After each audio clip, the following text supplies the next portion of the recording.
bringing Israel to the world. This is IBN News. With News of Israel, I'm Susan Michaels.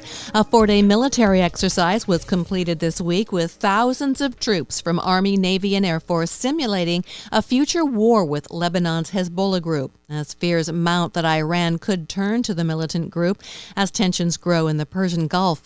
The exercise, which had been planned for some time, included a large deployment of unmanned aircraft and the first use of the F-35 stealth fighters to prepare for various scenarios, including missile attacks and underground infiltrations from Lebanon. Although Hezbollah could not be mentioned by the military, it appeared clearly to be the main focus of the drill. Prime Minister Benjamin Netanyahu said, "I'm very impressed by the improvement in readiness, by the fighting spirit of the soldiers.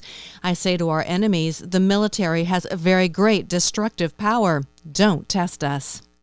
Israel says U.S.-mediated talks with Lebanon are expected within a month, which would establish a maritime border. Energy Minister Yuval Steinitz said this week in an interview, "I hope that in the next month, during this summer, that we will begin negotiations."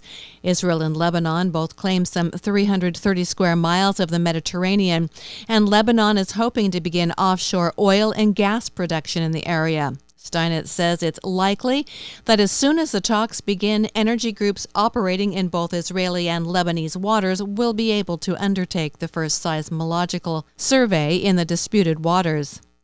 According to an anonymous source, a former Israeli general who served as the chief liaison officer to the Palestinians will attend the U.S.-led conference in Bahrain. Yoav Mordecai, former head of Israel's military Kogat liaison agency, will reportedly take part in a private capacity.